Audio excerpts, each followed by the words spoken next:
নমস্কাৰ লেংডন বাতৰি চাই থকাৰ বাবে ধন্যবাদ ষ্টুডিঅ'ত মই সেহনাজ আৰু এই মুহূৰ্তত লৈ আহিছো এক ডাঙৰ খবৰ জুবিন গাৰ্গ ঘটনাৰ বিচাৰ চলিব ফাৰ্ষ্ট ট্ৰেক আদালতত জুবিন গাৰ্গৰ পৰিয়ালে ৰাজহুৱাভাৱে বিচাৰিছিল ফাৰ্ষ্ট ট্ৰেক আদালত জুবিন গাৰ্গৰ পৰিয়ালৰ বাবে এই সিদ্ধান্ত মুখ্যমন্ত্ৰী ডক্টৰ হিমন্ত বিশ্ব শৰ্মাৰ এই মুহূৰ্তত আমাৰ হাতত সবিশেষ তথ্য আহি পৰিছে আমি সবিশেষ তথ্য জনাই ল'ব বিচাৰিছো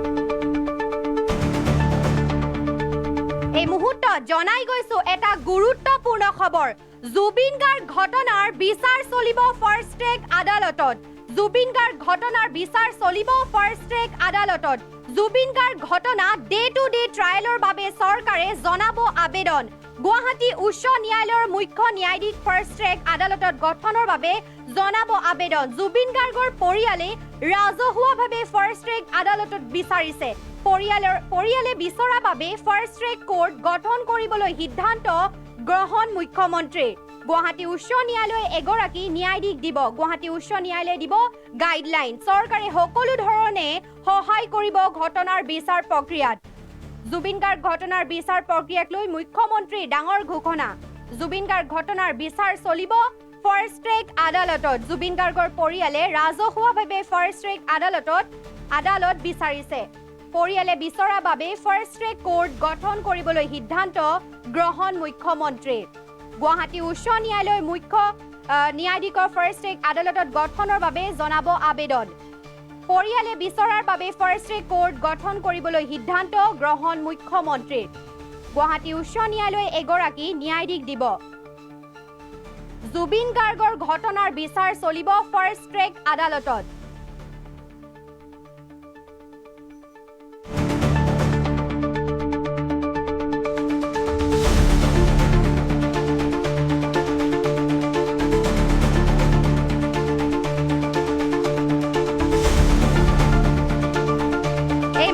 জনাই গৈছো এটা ডাঙৰ খবৰ জুবিন গাৰ্গ ঘটনাৰ বিচাৰ চলিব ফাৰ্ষ্ট ট্ৰেক আদালতত জুবিন গাৰ্গ ঘটনা ডে টু ডে ট্ৰায়েলৰ বাবে চৰকাৰে জনাব আবেদন গুৱাহাটী উচ্চ ন্যায়ালয়ৰ মুখ্য ন্যায়াধীশক ফাৰ্ষ্ট ট্ৰেক আদালতত গঠনৰ বাবে জনাব আবেদন জুবিন গাৰ্গৰ পৰিয়ালে ৰাজহুৱাভাৱে ফাৰ্ষ্ট ট্ৰেক আদালত বিচাৰিছে পৰিয়ালে বিচৰাৰ বাবে ফাৰ্ষ্ট ট্ৰেক কোৰ্ট গঠন কৰিবলৈ সিদ্ধান্ত গ্ৰহণ মুখ্যমন্ত্ৰী ডক্টৰ হিমন্ত বিশ্ব শৰ্মাৰ গুৱাহাটী উচ্চ ন্যায়ালয়ে এগৰাকী ন্যায়াধীশ দিব গুৱাহাটী উচ্চ ন্যায়ালয়ে দিব গাইডলাইন চৰকাৰে সকলো ধৰণে সহায় কৰিব ঘটনাৰ বিচাৰ প্ৰক্ৰিয়াত জুবিন গাৰ্গ ঘটনাৰ বিচাৰ প্ৰক্ৰিয়াক লৈ মুখ্যমন্ত্ৰীৰ ডাঙৰ ঘোষণা জুবিন গাৰ্গ ঘটনাৰ বিচাৰ চলিব ফাৰ্ষ্ট ট্ৰেক আদালতত জুবিন গাৰ্গৰ পৰিয়ালে ৰাজহুৱাভাৱে ফাৰ্ষ্ট ট্ৰেক আদালত বিচাৰিছে পৰিয়ালে বিচৰা বাবে ফাৰ্ষ্ট ট্ৰেক কোৰ্ট গঠন কৰিবলৈ সিদ্ধান্ত গ্ৰহণ মুখ্যমন্ত্ৰী ডক্টৰ হিমন্ত বিশ্ব শৰ্মাৰ এই মুহূৰ্তত আমাৰ হাতত মন্তব্য আহি পৰিছে আমি মন্তব্য শুনাই ল'ব বিচাৰিছো জুবিন গাৰ্গৰ হত্যা গোচৰৰ ডে টু ডে ট্ৰায়েলৰ বাবে এখন ফাষ্ট ট্ৰেক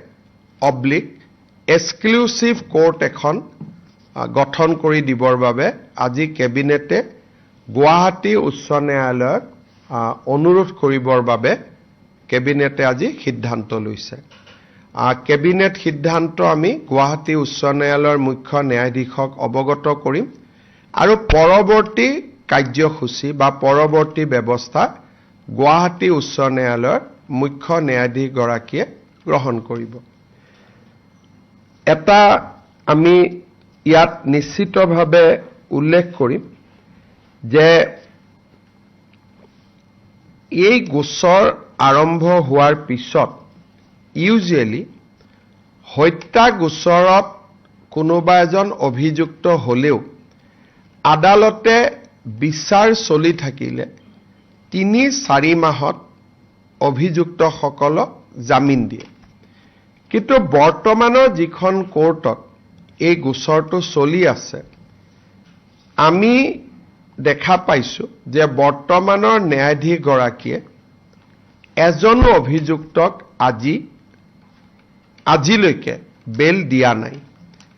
সেই কাৰণে চৰকাৰৰ ধাৰণা আছিল যে বৰ্তমানৰ ন্যায়াধীশ গৰাকীৰ হাততে গোচৰটো থাকিলে ন্যায়ৰ প্ৰক্ৰিয়া নিশ্চিতভাৱে সুৰক্ষিত হ'লহেঁতেন। কিন্তু আগতে আমি এটা কথা ঘোষণা কৰি থৈছিলোঁ যে এই গোটেই ঘটনাৰ ক্ষেত্ৰত পৰিয়ালে যি বিচাৰে আমি তাকেই কৰিম। যিহেতু পৰিয়ালে ৰাজহুৱাভাৱে ফাষ্ট ট্ৰেক বা এক্সক্লুচিভ কোৰ্টৰ কথা কৈছে, সেইকাৰণে আমাৰ মতামতক আমি দূৰত ৰাখি আমি এই ঘটনাটোক বা এই বিচাৰ প্ৰক্ৰিয়াক ফাষ্ট ট্ৰেক কোৰ্টত বা এক্সক্লুচিভ কোৰ্টত আমি দিবৰ বাবে সিদ্ধান্ত গ্ৰহণ কৰিছোঁ। গুৱাহাটী উচ্চ ন্যায়ালয়ে এজন ন্যায়াধীশ দিব, গুৱাহাটী উচ্চ ন্যায়ালয়ে গাইডলাইন নিৰ্মাণ কৰিব আৰু ষ্টেট গভৰ্ণমেণ্টে লজিষ্টিক ইনফ্ৰাষ্ট্ৰাকচাৰেল ছাপৰ্ট দিব। এই সিদ্ধান্ত আজি কেবিনেটে গ্ৰহণ কৰে। জুবিন গাৰ্গৰ হত্যা গোচৰৰ ডে টু ডে ট্ৰায়েলৰ বাবে এখন ফাষ্ট ট্ৰেক অব্লিক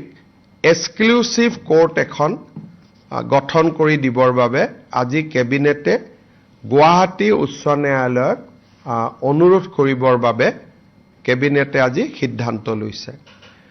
কেবিনেট সিদ্ধান্ত আমি গুৱাহাটী উচ্চ ন্যায়ালয়ৰ মুখ্য ন্যায়াধীশক অৱগত কৰিম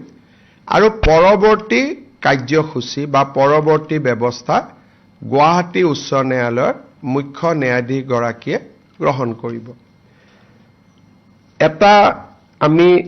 ইয়াত নিশ্চিতভাৱে উল্লেখ কৰিম যে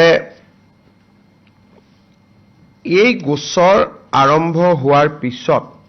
ইউজুৱেলি হত্যা গোচৰত কোনোবা এজন অভিযুক্ত হ'লেও আদালতে বিচাৰ চলি থাকিলে ৩-৪ মাহত অভিযুক্তসকলক জামিন দিয়ে। কিন্তু বৰ্তমানৰ যিখন কোৰ্টত এই গোচৰটো চলি আছে, আমি দেখা পাইছোঁ যে বৰ্তমানৰ ন্যায়াধীশগৰাকীয়ে এজনো অভিযুক্তক আজিলৈকে বেল দিয়া নাই। সেইকাৰণে